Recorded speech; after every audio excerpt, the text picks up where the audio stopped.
नमस्कार दोस्तों, मेरे YouTube चैनल पर आपका स्वागत है। आज की कहानी है पापा ये घर आपका है मेरा नहीं। मम्मी, आप और पापा कब आ रहे हो? नितिन ने फ़ोन करते ही अपने माँ सरस्वती देवी से पूछा। बेटा, अभी आकर क्या करेंगे? अभी बच्चों के भी स्कूल चल रहे होंगे और रेवा भी ऑफिस जाती है। फालतू में परेशानी हो जाएगी। कोई परेशानी नहीं होगी माँ, मुझे आप दोनों की बहुत याद आ रही है, तो आपको आना ही पड़ेगा। पर बेटा, अभी उनकी बात पूरी सुने बिना ही नितिन बोला, मैं कुछ नहीं सुनने वाला। मैंने 4 दिन के बाद का टिकट बुक करवा दिए हैं। आप लोग इस दिवाली बस आ रहे हो और इस बार जल्दी नहीं जाने दूंगा। कहते हुए उसने फ़ोन काट दिया। सरस्वती जी अपने पति से बोली, अभी भी बिल्कुल बच्चों की तरह जिद करता है। तो चल आते हैं 5-7 दिन के लिए, सबसे मिलना भी हो जाएगा और उसकी बात भी रह जाएगी। उसके पति आनंद जी बोले, वैसे भी यहाँ अपना कौन है? एक भाई और माँ है। माँ को तो हमारा यहाँ रहना पसंद ही नहीं है। वो तो बाबूजी के दिए इस हमारे हिस्से को भी हड़पना ही चाहते हैं। वो तो ठीक है, पर पिछली बार का याद है ना आपको? हाँ, पर वो भी तो मजबूर था। बच्चे छोटे, रेवा बहू की नौकरी और खुद वो भी तो शहर गया ही था। जैसी सुविधा मिली ठीक है, और बच्चों के लिए इतना सहन करने में क्या जाता है? मुझे मेरी तकलीफ़ का नहीं है जी, उनकी तकलीफ़ से परेशानी है। कहते हुए वो 2 साल पहले की यादों में चली गई।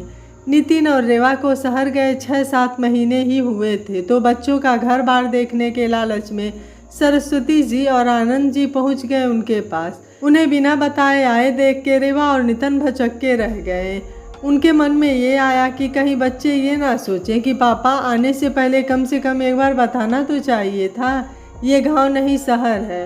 पर उन्होंने बड़े अच्छे से उनका स्वागत किया, लेकिन जितने जोश से दोनों वहां गए वह 2 दिन में ही ठंडा पड़ गया, क्योंकि एक कमरे और रसोई का छोटा सा घर, उस पर 4 मेंबर वो और 2 हम दोनों और बढ़ गए। रात को एक ही कमरे में सबको सोना पड़ा और बेचारे रेवा और नितिन तो गद्दे कम होने के कारण सर्दी में भी दरी पर ही सोते। सुबह भी रेवा चुपचाप ही उठकर नाश्ते और खाने की सारी तैयारी करने लगी। खटर पटर की आवाज़ से उठकर जब रसोई में गई तो रेवा ने बताया कि नितिन की नई नौकरी और तनख्वाह कम, तो खर्चा चलाने के लिए उसने भी नौकरी कर ली है। बच्चों के साथ स्कूल जाती है और 7:30 बजे जाकर 3 बजे तक आती है और फिर ट्यूशन पढ़ाती है। नितिन 9 बजे निकलता है, क्योंकि ऑफिस दूर है तो मेट्रो में जाता है। उनकी दिनचर्या से वो दोनों पति पत्नी अपने को वहाँ पराया सा महसूस करने लगे। हालांकि दूसरे दिन रेवा ने छुट्टी ले ली थी, लेकिन रोज़ तो छुट्टी लेना संभव नहीं था। वो नितिन और बच्चे उनका पूरा ध्यान रखते, थके होने के बाद भी उनके पास बैठते, उन्हें 1-2 जगह घुमा भी लाए, पर उन्हें अपना वहाँ जाना निरर्थक लगा। बच्चों की परेशानी खर्चा बढ़ा दिया लगता। 2-3 दिन में ही बेटे से बहाना बनाकर लौट आए। हालांकि वो गए तो ज़्यादा दिन के लिए थे। उसके बाद बेटे, बहू और बच्चों ने कितनी बार बुलाया, पर हर बार वो उन्हें टाल जाते। पर इस बार तो जाना ही पड़ेगा। खैर, वो दोनों बच्चों के पास जाने के लिए रवाना हो गए। ट्रेन सही समय पर स्टेशन पर पहुंच गई। जैसे ही आनंद जी बाहर निकले, सामने नितिन आ गया। वो उन्हें लेने आया था। बाहर निकलकर उसने उन्हें एक कार में बैठाया तो सरस्वती जी बोली, ये कार किसकी है? माँ, अब मेरा प्रमोशन हो गया है तो मुझे कार कंपनी की तरफ से मिली है। सुनकर दोनों खुश हो गए। कार सीधे एक बड़े से घर के आगे जाकर रुकी। तुमने मकान बदल लिया है क्या बेटा? कहते हुए दोनों उतरे तो आनंद जी की नज़र मकान के ऊपर लिखे नाम पर गई। बड़े बड़े अक्षरों में लिखा था, सरस्वती आनंद। उन्होंने नितिन की ओर देखा तो वो मुस्कुराते हुए बोला, ये आपका ही घर है बाबूजी, और कल इसका गृह प्रवेश है। तभी रेवा और बच्चे आ गए। बच्चे तो उनसे चिपक ही गए। अंदर ले जाकर घर दिखाया, और 2 मंजिला घर जिसमें 3 नीचे कमरे थे, रसोई और हाल, और ऊपर 2 कमरे और खुली छत। उनका कमरा जहाँ हर चीज़ उनकी पसंद की थी। ये कब लिया?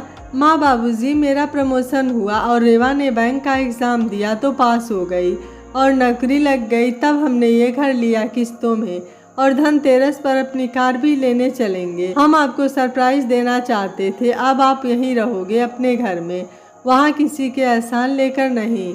यह सुनते ही उन्होंने अपने बेटे बहू को गले लगा अपना समर्थन दे दिया। अपनी मेहनत और लगन से दोनों ने मेरे विश्वास को सच साबित कर दिया। किसी ने सच ही कहा है कि पूत कपूत तो क्या धन संचय, पूत सपूत तो क्या धन संचय। दोस्तों, जब बच्चे माता पिता के लिए कुछ करते हैं तो माता पिता का सीना गर्व से चौड़ा हो जाता है। माता पिता अपनी कमाई से कोई भी उपलब्धि प्राप्त कर लें, पर बच्चों के द्वारा किया गया छोटा छोटा कार्य भी उन्हें इतनी खुशी दे देता है जिसकी आप और हम कल्पना भी नहीं कर सकते हैं। दोस्तों, बुजुर्ग हमसे बस थोड़ा सा मान सम्मान, प्यार और अपनापन ही चाहते हैं। उन्होंने हमारे लिए इतना कुछ किया है तो इन सब चीज़ों के वो हकदार हैं ही, हमें उन्हें देना ही चाहिए। इस बारे में आपके क्या विचार हैं, आप मुझे अपनी राय कमेंट बॉक्स में ज़रूर दीजिएगा। वीडियो पसंद आया है तो वीडियो को लाइक कर दीजिएगा, अपने फ्रेंड दोस्तों के साथ शेयर कर दीजिएगा। चैनल पर नए हैं तो सब्सक्राइब करने के साथ साथ नोटिफिकेशन बेल को ज़रूर ऑन कर दीजिएगा। इस चैनल पर ऐसे ही प्रेरणादायक कहानियाँ अपलोड होती रहती हैं। Thank you for watching. मिलते हैं अगली कहानी।